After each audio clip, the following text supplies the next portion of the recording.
This video is here to help you read and interpret pie charts. A pie chart is a type of graph where a circle is divided into sectors, a bit like the slices of a pie, and each sector represents a proportion or a part of the whole. Here is an example of a pie chart which is showing children's favourite fruit. There is a key at the side to tell us what each colour represents. It's easier to interpret the pie chart if we know what the whole represents. In this pie chart, the whole circle represents 80 children. We can use our fractions knowledge to help us work out which fraction of the circle is represented by each category. We can see that the circle is divided into 8 equal pieces, so each of the individual sectors represents 1/8 of the whole. The red part is made up of 2 of these sectors, so the red part of the circle represents 2/8, or 1/4. The blue part represents 3/8. The yellow part represents 2/8, or 1/4. The green part represents 1/8. Now we can use our understanding of fractions to work out how many children are represented by each of the categories. If the whole represents 80 children, 1/8 represents 80 divided by 8, which is 10 children. If 1/8 equals 10, then 2/8 equals 20, and so on. Therefore, we can see that 20 children chose apple, 30 children chose banana, 20 children chose orange, and 10 children chose pear. Now let's take a look at another pie chart. This pie chart shows us children's favourite flavour of ice cream. The whole represents 40 children. This time the sectors haven't been divided into equal parts, so for each part we need to estimate what fraction of the whole it is. What fraction of the children chose vanilla? Could you see that the vanilla sector made up 1/4 of the circle?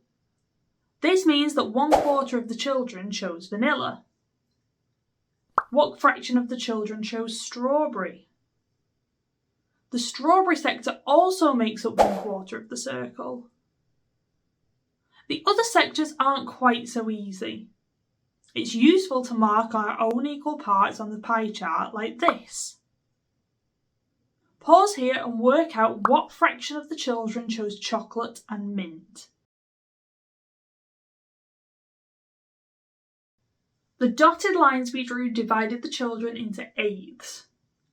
3/8 of the children chose chocolate, and 1/8 of the children chose mint.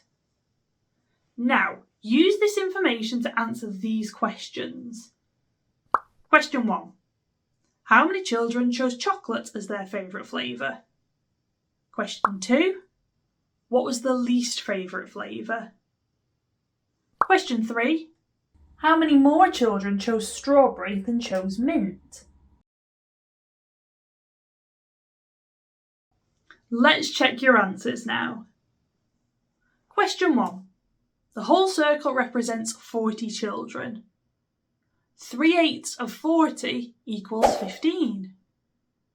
Question 2. The mint sector is the smallest, so the least favourite flavour was mint. Question 3. 1/4 of the children chose strawberry, which is 10 children.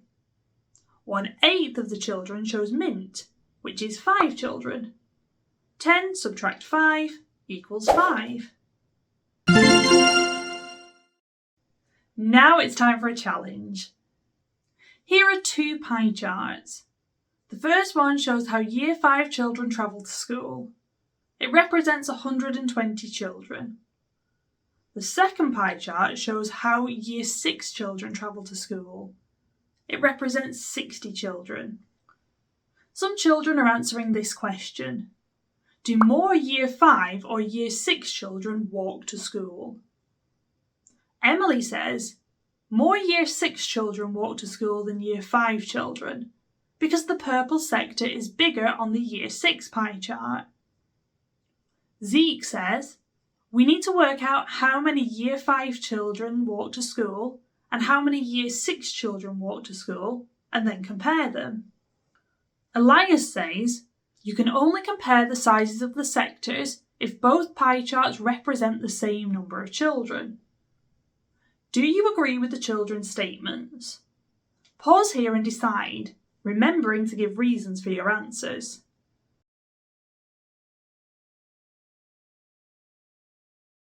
Which of the statements did you agree with? Elias's statement was correct.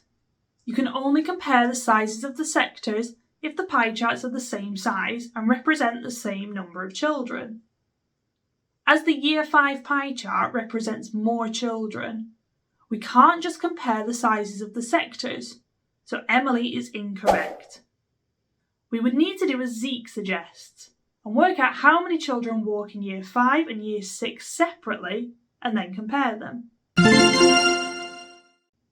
I hope this has helped you to understand how to interpret and read pie charts.